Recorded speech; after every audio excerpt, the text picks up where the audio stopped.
Hello everyone. So today we are going to discuss CSI and NET June 2012 mathematical physics का ही part एक discuss करेंगे. Okay, so the first question is a vector perpendicular to any vector that lies on the plane defined by, so this is the plane given, x plus y plus z equals to 5 is, so हमको क्या निकालना है यहाँ पर.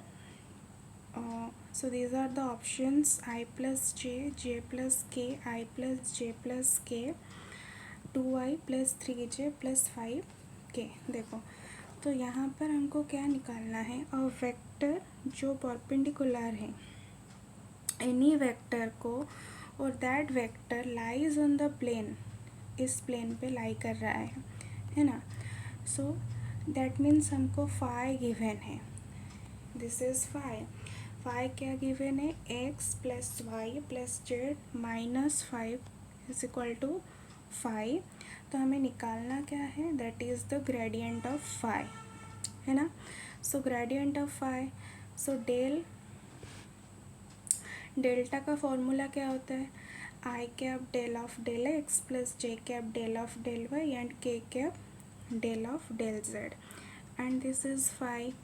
सो by solving this we get, देखो यहाँ पर ये सब कांस्टेंट है, सिर्फ हम एक्स को एक्स के रेस्पेक्ट में पार्शियली डिफरेंशिएट करेंगे, है ना.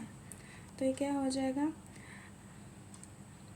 आई cap del of del x of x that is become i cap, वैसे ही j cap del of del y of y that is equals to j cap. Similarly k cap del of del z of z that is also k cap, and 5 is treated as a constant. So we get I cap plus j cap plus k cap. So the answer is option C.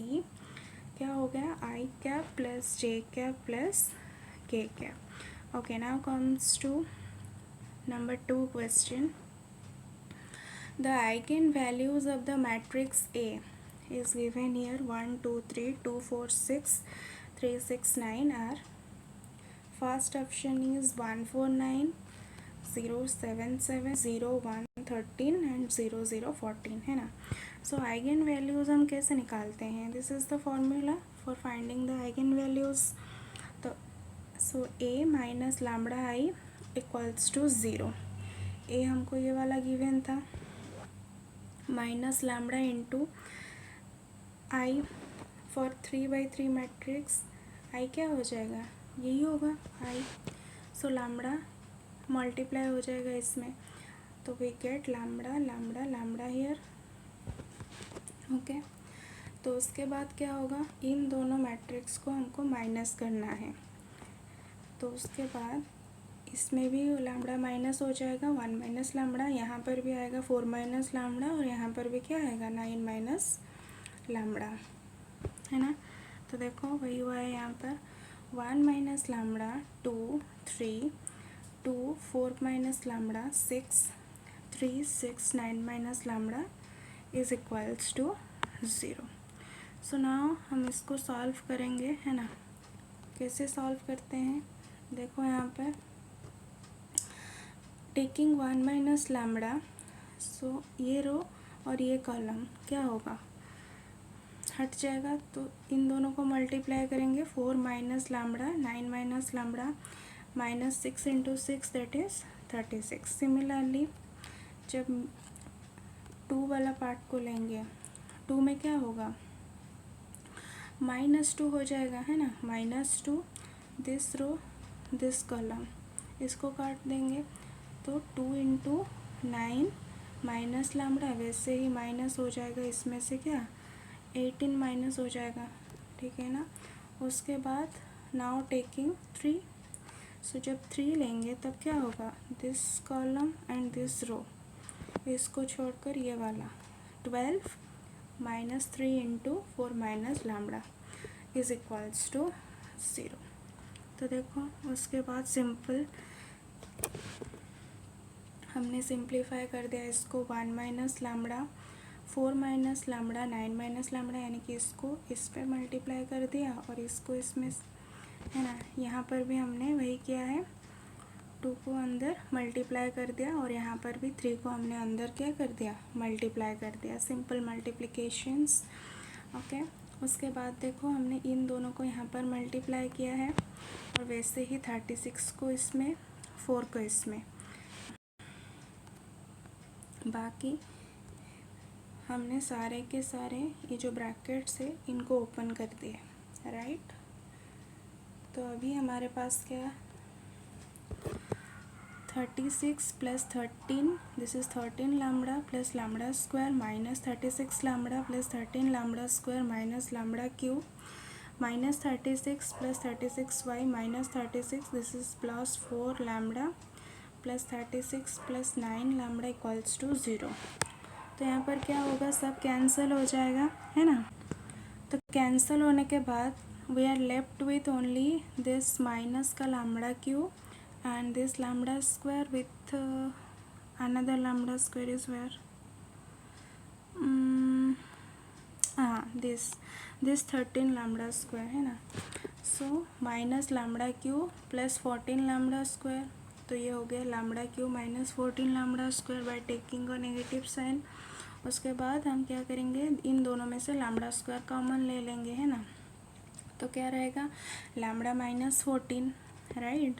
So either lambda square equals to 0 or lambda minus 14 equals to 0. So we are getting lambda equals to 0 0 and lambda equals to 14. So the answer is 0 0 14. So 0 0 14 इस matrix का क्या है, eigen values है। इसका और एक short trick भी है, देखो यहाँ पर वो कैसे होगा। सो हमको गिवन है क्या, this is given the matrix A, right. तो इसको हम क्या बोलते हैं, रो 1, वैसे इसको रो 2, है ना, इसको रो 3, ऐसे ही लिखते हैं, फाइन। तो देखो यहाँ पर हम क्या करेंगे, देखो हम रो 2 को ऐसे भी लिख सकते हैं, row 2 can be written like this, twice of row 1। Similarly row 3 is also written like this, thrice of row 1, है ना। तो इसको इसका मल्टीपल R1 के मल्टीपल के जैसे लिखा जा सकता है ना। R2 को हम ट्वाइस ऑफ रो 1 लिख सकते हैं, वैसे ही R3 को थ्राइस ऑफ R1 भी लिख सकते हैं। तो तभी उसका, जब किसी भी मैट्रिक्स को हम ऐसे लिख सकते हैं, मतलब कि किसी भी रो का मल्टीपल अगर लिख लिए तो लैम्बडा क्या होगा, 0 0, और जो थर्ड वाला आएगा, दिस इज़ फॉर 3/3 मैट्रिक्स के लिए, है ना। 3/3 मैट्रिक्स के लिए जो थर्ड वाला आएगा वो क्या हो जाएगा, ये जो प्रिंसिपल पार्ट है इनका सम, राइट, प्रिंसिपल पार्ट का सम के बराबर आएगा। तो आइगन वैल्यूज़ क्या आएंगे, देखो यहाँ पर, तो लैम्बडा होगा 0 0 and the third one is sum of principal elements, that is 9 plus 4 13 plus 1 equals to 14. so this is the direct answer, ये सब करना नहीं पड़ेगा, है ना। तो डायरेक्टली हम ऐसे ही निकाल सकते हैं, राइट। अगर 4/4 मैट्रिक्स होता तो वहाँ पर क्या हो जाता, 3 ज़ीरोज़ आ रहे होंगे और एक 14 आ जाता। 14 मतलब अगर कुछ भी हो सकता है यहाँ पर, है ना, राइट। सो याद रखना, अगर 3/3 मैट्रिक्स है तो इसका 3 आइगन वैल्यूज़ होंगे, है ना। अगर 4/4 मैट्रिक्स है तो उसका 4 आइगन वैल्यूज़ होंगे, राइट। ओके, नेक्स्ट देखो, तो ये वाला ख़त्म हो गया, तो इसका आंसर क्या हुआ, 0 0 14। Okay, now comes to number 3, the first few terms in the Laurent series for 1 by z minus 1 z minus 2 in the region z mod z lies between 1 से लेकर 2 के बीच में रहे and around z equals to 1 each, है ना। तो हमें क्या पूछा है, the first few terms in the Laurent series, इसके लिए फर्स्ट फ्यू टर्म्स क्या होगा जो इन रीजन में लाई कर रहा है, that is mod Z. Mod Z का वैल्यू 1 से 2 के बीच में है, 1 भी हो सकता है, 2 भी हो सकता है, and around Z equals to 1, around Z equals to 1। So these are the options given here. तो इसका आंसर कैसे होगा, पहले तो आप देखो what is Laurent series. See, if a complex function is analytic at all points on two concentric circle, यानी कि ऐसे concentric मतलब उन दोनों का क्या सेंटर एक होगा, राइट, concentric। तो एक है C1 सर्कल, दूसरा है C2 सर्कल। C1 जो सर्कल है उसका इक्वेशन है z माइनस ए का मॉड R1। C2 जो सर्कल है उसका इक्वेशन है z minus A equals to R2। यानी कि यहाँ पर जो रेडियस है R1, यहाँ पर रेडियस R2, यहाँ पर सेंटर है A, यहाँ पर भी सेंटर है कितना A, and it is also analytic at the point in the annular region between the circle. Annular region मतलब ये वाला रीजन, देखो अगर ये दो कॉन्सेंट्रिक सर्कल हैं, this is the common centre, ये दोनों का सेंटर क्या है, कॉमन है। So this region, this shaded portion, this region is known as what, annular region, है ना। तो इसी रीजन में क्या होगा, सब पॉइंट क्या होंगे, एनालिटिक होंगे, है ना। Analytic at the point in the annular region between the circle. Then the Laurent series expansion of f of z at z equals to a पर for all point in the annular region between C1 and C2। तो क्या हो जाएगा Laurent series f of z equals to, देखो sum of n equals to 0 to infinity a n z minus a to the power n plus sum of n equals to 1 to infinity bn divided by z minus a to the power n। so this part, the second वाला part है, that is known as principal part, है ना। so at z equals to a, f of z is not analytic, है ना। तो वो analytic नहीं होगा, क्यों नहीं होगा, क्योंकि हम यहाँ पर क्या पा रहे हैं, z माइनस ए का नेगेटिव पावर यहाँ पर मिल रहा है, राइट, z माइनस ए का negative power, right. So this is the concentric circle. देखो ये क्या है, C1 सर्कल, ये C2 सर्कल, दोनों का रेडियस ए, दोनों का सेंटर ए है, इसका रेडियस R1, सेकेंड वाला का R2, and this shaded portion, this shaded portion is annular region, है ना। ओके, तो क्वेश्चन में ये वाला पार्ट गिवन था 1 अपन z minus 1 into Z minus 2। हम क्या करेंगे, z माइनस 1 को t ले लेंगे, okay, here we are assuming this z minus 1 equals to t। So f of z क्या हो जाएगा, 1 divided by t into t minus 1, right, हो जाएगा 1 by T into T minus 1। So it can be also written like this. हम क्या करेंगे, इनमें से माइनस कॉमन ले लेंगे, तो ये क्या हो जाएगा, 1 अपन माइनस एक आ जाएगा, 1 minus T, it will B minus 1 by T, 1 minus T का पावर क्या हो गया, माइनस 1 हो गया, है ना। उसके बाद देखो वी नो दैट इसका एक्सपेंसन कैसे होता है, 1 माइनस एक्स पावर माइनस 1, इसका एक्सपेंसन ऐसे ही होता है 1 plus X square plus X cube when mod of X is less than equal to 1, right. तो यहाँ पर एक्स की जगह पर क्या है, टी है, तो हम लिख देंगे इसको माइनस 1 बाई टी, और इसके जगह पर हम क्या लिखेंगे, 1 plus T square plus T cube and so on, right. Then इस माइनस 1 बाई टी को हम अंदर मल्टीप्लाई कर देंगे, है ना। तो क्या आ जाएगा, minus 1 by T, minus 1 minus T and minus T का स्क्वायर। अच्छा, हम टी किससे लिए थे, किसको लिए थे, टी z-1 को लिए थे, है ना। तो ये क्या हो जाएगा, -1 अपन z-1 -1 minus z-1 minus z-1 का स्क्वायर। उसके बाद हम क्या करेंगे, इस वाले ब्रैकेट को ओपन कर लेंगे। तो ये क्या हो जाएगा, -z+1। तो यहाँ पर देखो +1 -1 कैंसिल हो गया। So we are left with, देखो यहाँ पर इस वाले माइनस को हम इससे मल्टीप्लाई कर देंगे। तो ये क्या बन जाएगा, 1/1 - z। फिर इनमें से माइनस कॉमन ले लेंगे। तो ये क्या बन गया, z + 1 - z का स्क्वायर -1 - z का क्यूब। तो यहाँ पर देखो z-1 का क्या था, नेगेटिव पावर था। यहाँ पर देखो z-1 का पॉजिटिव पावर था। सो ये वाला ऑप्शन किस में था, देखो यहाँ पर ये वाला ऑप्शन बी में। पहले तो ये दो ऑप्शन ए और सी तो नहीं होगा, क्योंकि इसमें ना 1 - z है ना z-1 है। पहले तो ये दो ऑप्शन को एलिमिनेट कर दो। तो हमारे पास दो ऑप्शन रहा, इन दोनों में से हमने अभी देखा कि ये वाला ऑप्शन जो है क्या होगा, करेक्ट होगा, राइट। समझ में आया। तो इसमें किसका एप्लीकेशंस था, लॉरेंट सीरीज़ का ही एप्लीकेशंस था, राइट।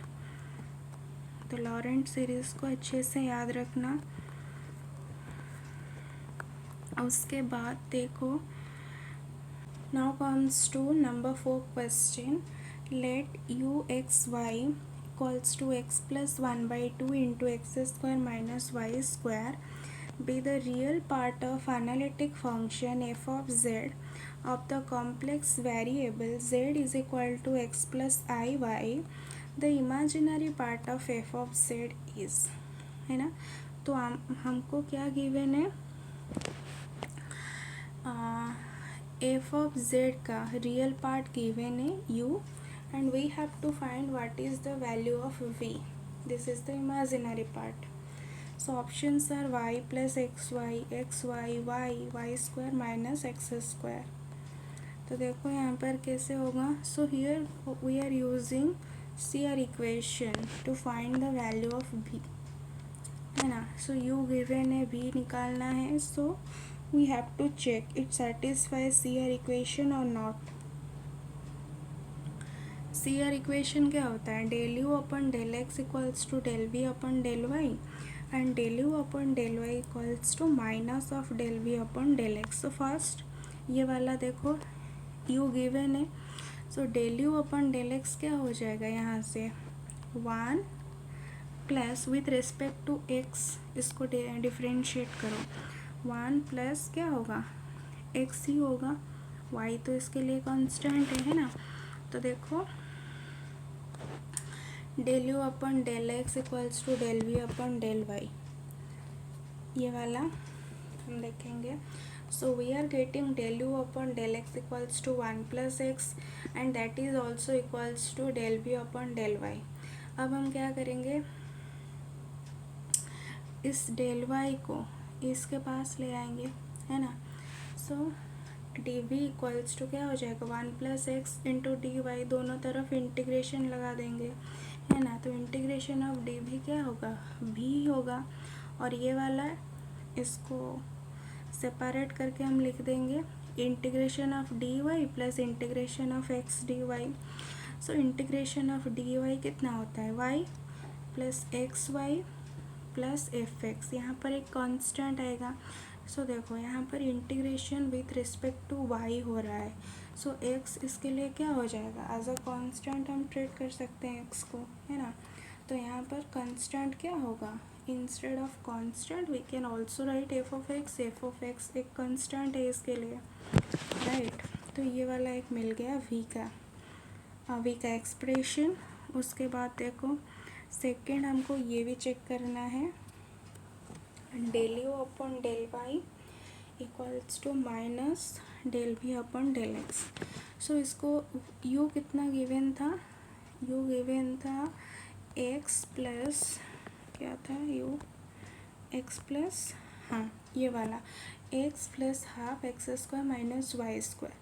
तो इसको हम डिफरेंशिएट करेंगे with respect to Y only. तो क्या मिलेगा यहाँ से, देखो एक्स तो कांस्टेंट है, तो यहाँ पर सिर्फ माइनस का वाई मिलेगा, right.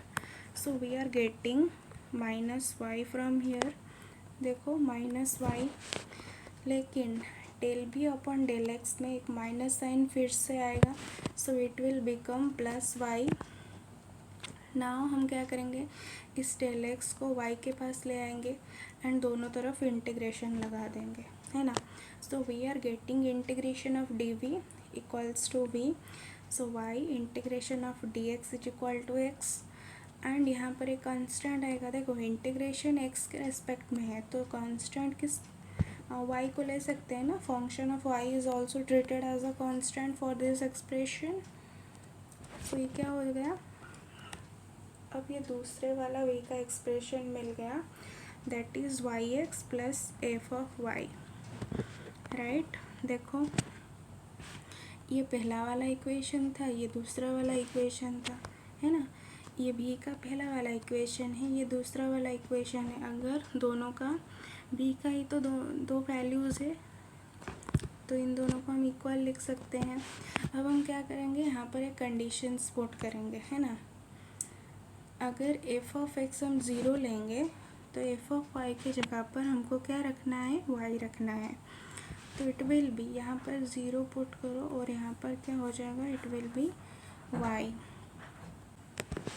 So when we are putting f x equals to zero and f y is equal to y, we get y plus x y equals to y x plus y. So दोनों बराबर है, that is the value of b. So v is equals to x y plus y. So option A will be correct.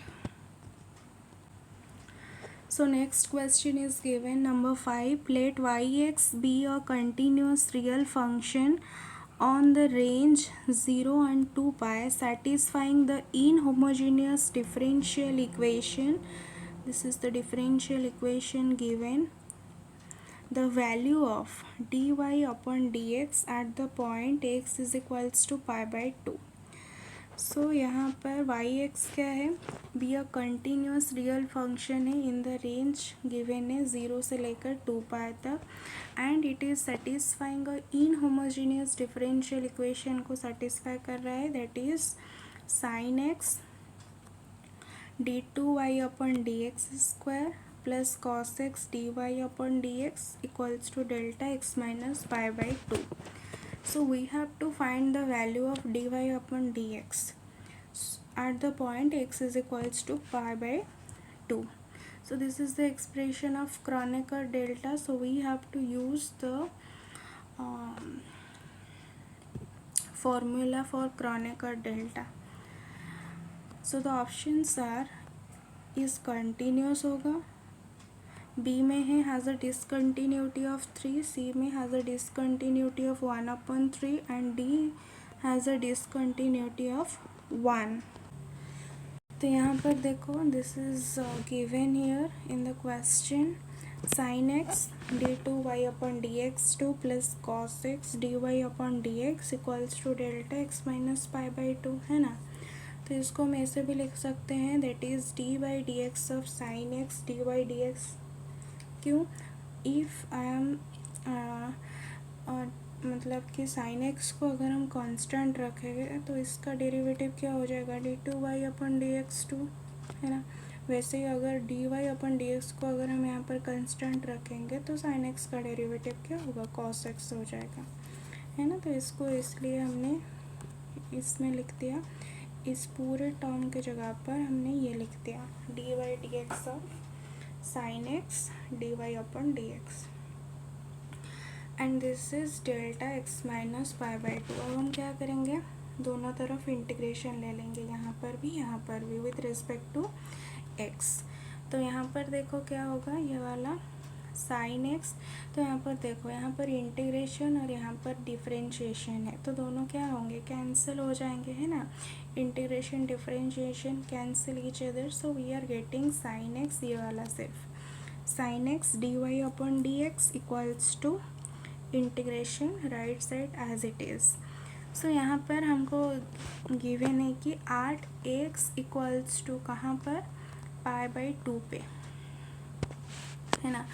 तो इसका answer 8x is equal to π/2 पे क्या होगा, 1 होगा। इसको याद रखना। Integration of delta x minus π/2 dx, इसका जो answer 8x is equal to π/2 पे कितना होगा, 1 हो जाएगा। तो अब हम क्या लिख सकते हैं, sine x d y upon d x at x is equals to π/2 equals to 1। तो x के जगह पर हम क्या लिख देंगे, π/2। साइन π/2 का वैल्यू कितना होता है, 1 होता है ना। So d y upon d x का वैल्यू कितना आया, 1 आया। तो अब हम आंसर क्या कह सकते हैं कि इसका जो डिसकंटिन्यूटी होगा वो 1 का होगा, हैज़ अ डिसकंटिन्यूटी ऑफ 1। अगर, तो यहाँ पर पूछा था x इज इक्वल्स टू π/2, अगर x नॉट इक्वल्स टू π/2 होता तो वहाँ पर क्या होता, देखो, अगर x नॉट इक्वल्स टू π/2 है तो ये वाला जो पार्ट था ना, integration delta x minus π/2 dx, ये वाला जो पार्ट, ये वाला पार्ट ज़ीरो हो जाता, राइट। ये वाला पार्ट क्या होता, ज़ीरो हो जाता। सो देखो यहाँ पर दैट इज़ राइट साइड में ज़ीरो आ जाता। तो यहाँ पर क्या होता है, ये जो साइन एक्स वाला पार्ट है ज़ीरो से मल्टीप्लाई हो जाता।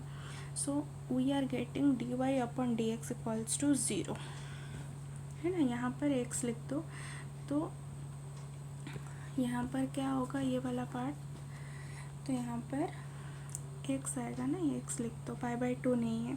सो यहाँ पर हम लिख सकते हैं एक्स नॉट इक्वल टू π/2 में, है ना। एक्स नॉट इक्वल टू π/2 में ये वाला पार्ट क्या होगा, d y upon d x equals to क्या हो जाएगा, ज़ीरो हो जाएगा, क्योंकि जो क्रॉनेकर डेल्टा वाला पार्ट था आपको पता होगा।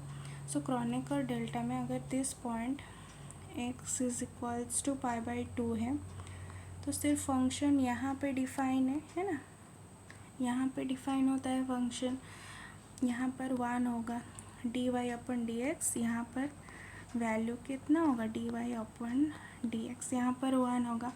और ये इसको हम बोल सकते हैं एक्स नॉट इक्वल टू π/2, यहाँ पर भी एक्स नॉट इक्वल टू π/2, तो इसमें क्या है, ज़ीरो है ना। यहाँ पर देखो एक्स नॉट इक्वल टू π/2 का पोर्शन है, यहाँ पर भी एक्स नॉट इक्वल टू π/2 है। तो इन दोनों में डी वाई बाई, यहाँ पर भी क्या है, यहाँ पर भी ज़ीरो है, d y upon d x, यहाँ पर भी d y upon d x क्या है, ज़ीरो है। So this is the Kronecker delta. So x is equal to π/2 में डिफाइन है, और d y upon d x का वैल्यू कितना है, 1 है यहाँ पर, है ना। ये वाला पार्ट सिर्फ यहाँ पर डिफाइन होगा, x इज इक्वल टू π/2 में, बाकी जगह पर यहाँ पर भी ज़ीरो, ये वाला पोर्शन पे और ये वाला पोर्शन पे भी ज़ीरो होगा, right. Now comes to next question. देखो, a ball is picked at random from one of two boxes that contain 2 black and 3 white and 3 black and 4 white balls respectively. So what is the probability that it is white? So these are the option 34/70, 41/70, 36/70, 29/70। तो question का क्या दिया है यहाँ पर, देखो, a ball is picked at randomly, हम क्या कर रहे हैं, एक बॉल को निकाल रहे हैं फ्रॉम 2 बॉक्सेस। तो हमारे पास कितना बॉक्स है, 2 बॉक्स है, this is box 1 and this is box 2, box 1 box 2, right. Next, first box में 2 ब्लैक और 3 वाइट बॉल है, हम लिख सकते हैं 2 ब्लैक एंड 3 क्या है, वाइट बॉल है ना। सिमिलरली सेकेंड बॉक्स में देखो 3 black and 4 white, 3 black and 4 white ball है। सो हमको पूछ रहा है कि what is the probability that it is white. हम जब बॉल निकालेंगे इस बॉक्स में और इस बॉक्स में से, दोनों ही बॉक्स में से किसी भी बॉक्स हो सकता है, वाइट बॉल निकालने का प्रोबेबिलिटी पूछा है। तो देखो कैसे होगा। तो अब हम बोलेंगे let E1 and E2 be the events of choosing first and second box respectively. यानी कि हमारे पास दो बॉक्स है ना, तो हम फर्स्ट बॉक्स से चूज़ करने का प्रोबेबिलिटी यानी कि P ऑफ E1 कितना होगा 1/2।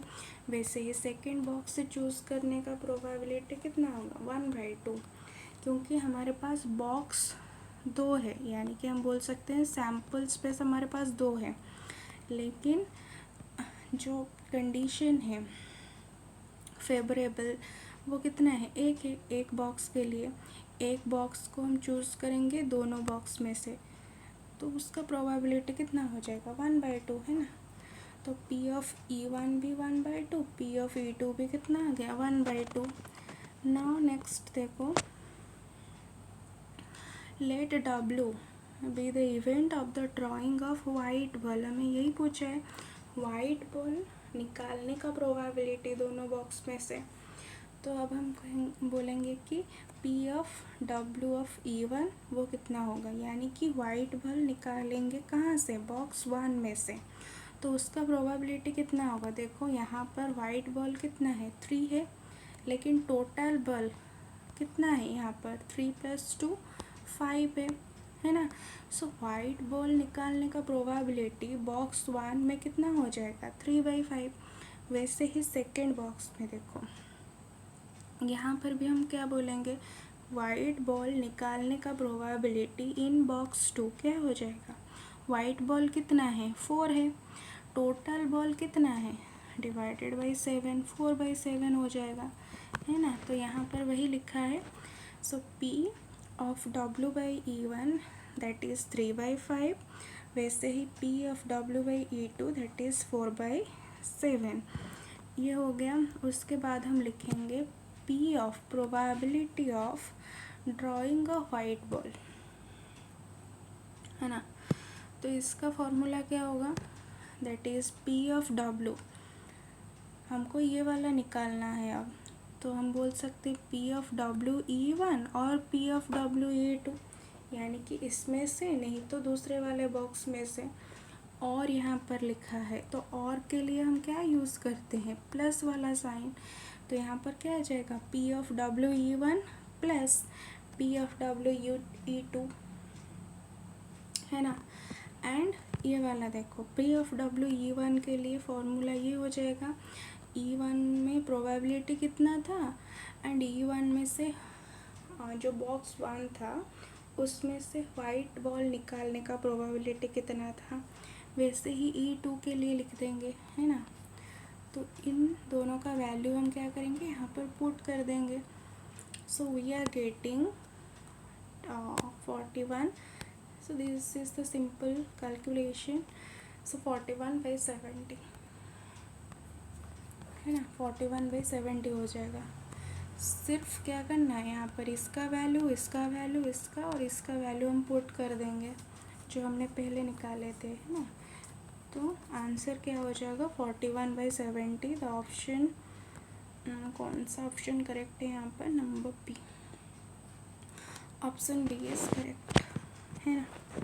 तो ये वाला करेक्ट हो जाएगा। उसके बाद देखो, उसके बाद 7 number question, the eigen values of the anti symmetric matrix यहाँ पर गिवन है। This is given a where n1 n2 n3 are the component of a unit vector है ना। एंटी सिमेट्रिक देखो सोल्यूशन में आओ, एंटी सिमेट्रिक में क्या होता है, A is equals to minus of A का ट्रांसपोज है ना।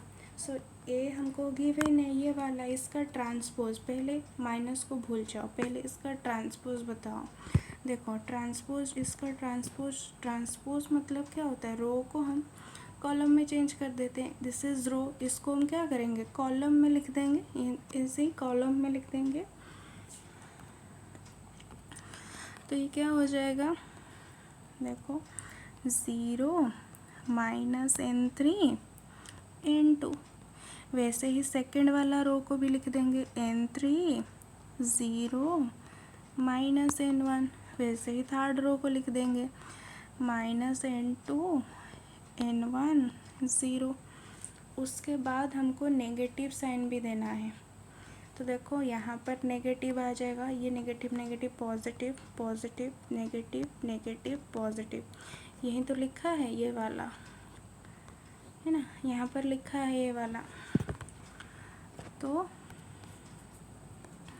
ये हो गया क्या, माइनस ए ट्रांसपोज। तो आइगन वैल्यूज़ हम कैसे निकालते हैं, ए माइनस लैम्बडा इक्वल्स टू 0।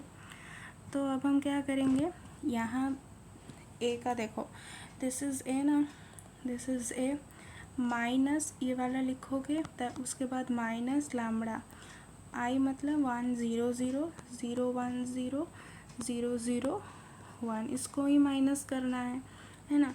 तो यहाँ से भी देखो, यहाँ से भी माइनस लैम्बडा होगा, 0 माइनस लैम्बडा, यहाँ पर भी 0 माइनस लैम्बडा, और यहाँ पर भी क्या हो जाएगा 0 माइनस लैम्बडा। देखो तो ये बन गया minus lambda minus n3 n2 n3 minus lambda minus n1 minus n2 n1 and minus का लैम्बडा इक्वल्स टू 0, है ना। तो इसको हम आसानी से सॉल्व कर सकते हैं। फर्स्ट जब हम माइनस लैम्बडा को लेंगे, इस कलम इस रो को छोड़कर ये इन दोनों को मल्टीप्लाई करेंगे माइनस इन दोनों का, है ना। वैसे ही नॉर्मल जैसे करते हैं वही करेंगे। यहाँ पर देखो, यहाँ पर हमने लिख दिया वही। तो इसको हम क्या करेंगे, जस्ट ब्रैकेट ओपन कर देंगे, minus lambda cube minus n1 square lambda minus n3 square lambda minus n1 n2 n3 plus n1 n2 n3 minus n2 square lambda equals to 0। तो यहाँ पर देखो ये दो कैंसिल हो गए, माइनस प्लस, है ना। तो अब हम क्या करेंगे, यहाँ पर देखो माइनस का लैम्बडा क्यूब है, और इन तीनों में minus lambda 1 square minus lambda 3 square, और यहाँ पर देखो माइनस लैम्बडा n2 स्क्वायर, है ना। तो इन तीनों में से हम क्या करेंगे, माइनस लैम्बडा कॉमन ले लेंगे, है ना। देन उसके बाद हम क्या करेंगे, सबका साइन चेंज कर देंगे, ये हो जाएगा प्लस, और यहाँ पर भी क्या आ गया, प्लस आ गया। देन इन दोनों में से हम लैम्बडा फिर से कॉमन ले लेंगे, तो आइदर लैम्बडा इक्वल्स टू 0 और this part is equals to 0, so lambda हो गया 0। Then this part is equals to 0, और इनकी जगह पर वी कैन राइट 1, क्यों, क्योंकि ये यूनिट वेक्टर है ना। Given in the equation, question में ये गिवन है कि n1 n2 n3 क्या है, यूनिट वेक्टर है। तो इन तीनों का स्क्वायर का सम क्या होगा, 1 होगा। So lambda square plus 1 equals to 0, lambda square equals to -1, so lambda equals to -1 का रूट ओवर, सो क्या होगा, lambda plus minus iota. So this is the answer, 0 iota minus iota. कौन सी ऑप्शन में था ये वाला, देखो यहाँ पर फर्स्ट वाला ऑप्शन करेक्ट हो जाएगा यहाँ पर। तो इसका एक नोट याद रखना कि जहाँ पर भी एंटी सिमेट्रिक मैट्रिक्स होगा उनका आइगन वैल्यूज़ आइदर 0 होगा, नहीं तो प्योरली इमेजिनरी होगा, है ना। 0 होगा नहीं तो प्योरली इमेजिनरी। यहाँ पर देखो 0 है और ये दो प्योरली इमेजिनरी है ना। ठीक, उसके बाद देखो next question, which of the following limits exist. यहाँ पर ये चारों ऑप्शंस गिवन है। The correct option is option b. देखो क्यों करेक्ट है ये, सो गिवन है क्या, limit n tending to infinity sum of m 1 to n 1/m minus ln n, right. तो अब हम क्या करेंगे, 1/m का हाईएस्ट वैल्यू n है, तो हम n यहाँ पर पुट कर दिए। उसके बाद यहाँ पर क्या है, माइनस ln n। इसको ऐसे भी लिख सकते हैं, इसके जगह पर देखो मैंने क्या लिख दिया, प्लस ln ऑफ 1/n। क्यों, इसको जब हम खोलेंगे ओपन करेंगे तो ये क्या होगा, ln 1 माइनस ln n होगा ना, यही होगा। क्योंकि जब डिवीजन होता है तब माइनस हो जाता है। एंड यहाँ पर देखो ln 1 इक्वल्स टू 0 होता है, सो 0 minus ln n and that becomes minus का ln n होगा ना। तो इसके जगह पर हम ये भी लिख सकते हैं, ठीक। तो जब हम n टेंडिंग टू इन्फिनिटी यहाँ पर पुट करेंगे, यहाँ पर कुछ कंस्टेंट आएगा एंड दैट, इसका मतलब लिमिट यहाँ पर क्या कर रहा है, एग्जिस्ट कर रहा है ना। सो नेक्स्ट क्वेश्चन इज, देखो नंबर 9 क्वेश्चन यहाँ पर गिवन है। So a bag contains many balls, एक बैग में क्या है, बहुत सारे बॉल्स हैं, each with a number painted on it, यानी कि सारे बॉल में कुछ ना कुछ लिखा है, कुछ नंबर्स लिखे हैं। There are exactly n balls हैं, n नंबर ऑफ बॉल्स हैं, which have the number n, यानी कि 1 ball with 1, 2 balls with 2 and so on until n on them. यानी कि यहाँ पर क्या बोल रहा है कि एक बॉल में 1 लिखा है, 2 बॉल में 2 लिखा है, वैसे भी हम बोल सकते हैं 3 बॉल में 3 लिखा होगा, 4 बॉल में 4 लिखा हुआ है ना। So an experiment consist of choosing a ball at random, हम क्या करेंगे, रैंडमली एक बॉल चूज़ करेंगे, nothing the number on it, तो उसमें नंबर कुछ भी हो सकता है, and returning it to the bag, उसको हम फिर से बैग में डाल देंगे। If the experiment is repeated और लार्ज नंबर ऑफ टाइम्स, इसको अगर हम बहुत बार करें तो the average value the number will tend to, तो उसका क्या पूछा है, हमको एवरेज बताना है ना, एवरेज बताना है। यहाँ पर देखो सो ऑप्शन गिवन है 2n + 1/3, n/2, n + 1/2 and n × n + 1/2। देखो तो एक 1 सिर्फ एक ही बॉल पे लिखा होगा, लेकिन दो बॉल पे लिखा होगा, मतलब कि 2 2 बॉल पे लिखा होगा, वैसे ही 3 बॉल पे लिखा होगा, है ना। तो इसका मतलब 1 से जो n तक है ना, 1 से लेकर n तक का हम सम निकालेंगे, है ना। तो 1 से लेकर n तक वैल्यूज़ का सम का फॉर्मूला क्या होता है, n × n + 1 divided by 2, this is the formula from 1 से लेकर n तक। तो हम बोल सकते हैं कि टोटल नंबर ऑफ बॉल्स उतना है, n + 1, n × 1 + 1 डिवाइडेड बाई 2, यानी कि इतना नंबर ऑफ क्या है, बॉल्स है। तो हमको कोई भी पता नहीं, हमने मान लिया कि वो kth बॉल है, कोई भी बॉल हो सकता है। So probability of choosing kth ball at random, हमने उसको रैंडमली चूज़ किया, तो हमारे पास जो सैम्पल स्पेस है वो इतना है, हमने चूज़ किसको किया है, k को, तो क्या हो जाएगा, k divided by sample space, है ना, वही हो जाएगा, और ये 2 ऊपर चला जाएगा and it will B 2k divided by n × n + 1। समझ में आया। उसके बाद हम क्या करेंगे, एवरेज पूछा है तो एवरेज कैसे निकालेंगे, that is sum of k into probability, probability ये वाला हमने निकाला अभी, एंड सम ऑफ k, है ना। तो इसको हमने कितनी बार किया है, लार्ज नंबर ऑफ टाइम्स, है ना, लार्ज नंबर ऑफ टाइम्स हम इस एक्सपेरिमेंट को परफॉर्म किए। तो इसके बाद ये क्या हो जाएगा, 2 sum of k square divided by n × n + 1। तो देखो 2 divided by n × n + 1, sum of k square की जगह पर हम ये भी लिख सकते हैं, क्यों, और एक फार्मूला याद होगा, अगर 1 का स्क्वायर, 2 का स्क्वायर, 3 का स्क्वायर अप टू ऐसे ऐसे करके अगर n स्क्वायर तक होगा, तो इसका फॉर्मूला क्या होता है, स्क्वायर का सम क्या होता है, फॉर्मूला यही तो होता है ना, n × n + 1 × 2n + 1 divided by 6, तो यही लिख दिए। तो यहाँ पर देखो n + 1 n + 1 n got cancel, 2 से 6 कट गया 3, so we are left with 2n + 1/3, है ना। तो इसका जो आंसर होगा first option is correct, right. So number 10 question is given, consider a sinusoidal wave form of amplitude कितना है 1 वोल्ट गिवन है ना, एंड फ्रीक्वेंसी कितना है F not, starting from N arbitrary initial time the wave form is sampled eight interval 1/2 F not if the corresponding Fourier spectrum peaks at a frequency कहाँ पर होता है f bar and n amplitude होता है ए बार, then in option में से कौन correct होगा, एफ बार का वैल्यू और ए बार का वैल्यू हमको फाइंड करना है।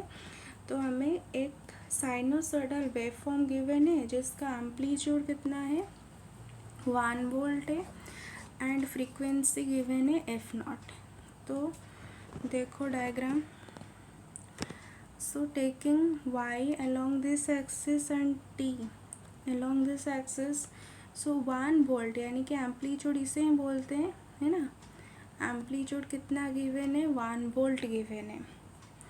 तो अब हम लिख सकते हैं इसका equation, this is a sinusoidal wave, तो इसका इक्वेशन क्या होगा y equals to a sine 1, मतलब यहाँ पर ए होता है ना, ए यानी कि एम्पलीट्यूड होता है, एम्पलीट्यूड गिवन है 1 वोल्ट, तो क्या हो जाएगा 1 into sine 2 F not T and F not is the frequency. तो यहाँ पर हम कौन सा फॉर्मूला यूज़ करेंगे, इसको याद रखो, ये वाला formula, F of sine 2 F not क्या है फ्रीक्वेंसी है, टी इक्वल्स टू 1/2 आयोटा। देखो ये वाला किसके लिए है, दैट इज़ ये वाला है फोरियर ट्रांसफॉर्म इक्वेशन फॉर किसके लिए, साइन वेव फॉर्म के लिए, साइन फंक्शन के लिए ये वाला होता है। तो क्या है ये वाला formula 1/2 iota delta F minus F not and delta F plus F not, है ना। तो इसको हम ऐसे भी लिख सकते हैं, देखो